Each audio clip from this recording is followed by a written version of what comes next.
ನಮಸ್ತೆ ಫ್ರೆಂಡ್ಸ್, ಇವತ್ತು ನಾನು ಸೌತೆಕಾಯಿ ಸಾಂಬಾರು ಮಾಡಿ ತೋರಿಸ್ತಾ ಇದ್ದೀನಿ. ಈಗ ಅದನ್ನು ಹೇಗೆ ಮಾಡೋದಂತ ನೋಡೋಣ ಬನ್ನಿ.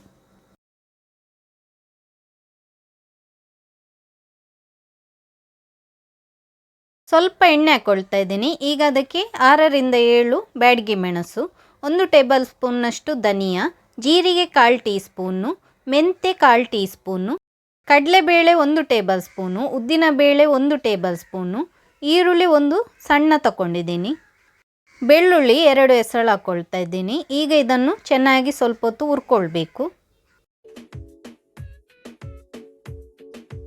ಇದನ್ನೆಲ್ಲ ಸ್ವಲ್ಪ ಹೊತ್ತು ಹುರ್ಕೊಂಡ ನಂತರ 1/4 ಕಪ್ಪಿನಷ್ಟು ತೆಂಗಿನಕಾಯಿ ತುರಿ ಹಾಕ್ಕೊಂಡಿದ್ದೀನಿ.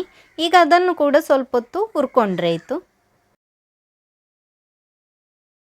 ಅರಶಿನ ಹುಡಿ 1/4 ಟೀ ಸ್ಪೂನ್ನಷ್ಟು, ಕರಿಬೇವು 1-2 ದಂಟಿನಷ್ಟು. ಈಗ ಇದನ್ನು ಕೂಡ ಸ್ವಲ್ಪ ಹೊತ್ತು ಹುರ್ಕೊಳ್ತಾ ಇದ್ದೀನಿ. ಈಗ ಇದನ್ನು ಹುರ್ಕೊಂಡಾಗಿದೆ. ಈಗ ಸೌತೆಕಾಯಿ ನಾನಿಲ್ಲಿ ಬೇಯಲಿಕ್ಕೆ ಇಡ್ತಾ ಇದ್ದೀನಿ.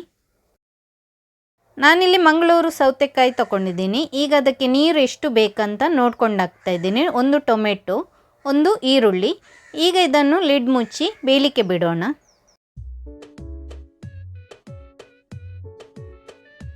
ಹುರಿದಿಟ್ಟ ಮಸಾಲೆ ನಾನಿಲ್ಲಿ ಮಿಕ್ಸಿ ಜಾರಿಗೆ ಹಾಕ್ಕೊಳ್ತಾ ಇದ್ದೀನಿ. ಇದನ್ನು ನುಣ್ಣಗೆ ರುಬ್ಕೊಳ್ಬೇಕು. ಸ್ವಲ್ಪ ಹುಣಸೆ ಹುಳಿ ಹಾಕ್ಕೊಂಡಿದ್ದೀನಿ. ಹೀಗೇನೆ ನೋಡಿ ನುಣ್ಣಗೆ ರುಬ್ಕೊಂಡ್ರೆ ಆಯಿತು. ನಾನಿಲ್ಲಿ ಸೌತೆಕಾಯಿ ಬೇಯಲಿಕ್ಕೆ ಇಟ್ಟಿದ್ದೆ.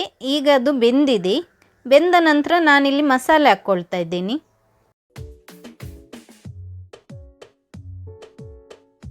ಉಪ್ಪು ಹಾಕ್ಕೊಳ್ತಾ ಇದ್ದೀನಿ. ಉಪ್ಪು ರುಚಿಗೆ ಬೇಕಾದಷ್ಟು. ಈಗ ನೀರು ಹಾಕ್ಕೊಳ್ತಾ ಇದ್ದೀನಿ. ನೀರು ಎಷ್ಟು ಬೇಕಂತ ನೋಡ್ಕೊಂಡು ಹಾಕಿದ್ರೆ ಆಯಿತು.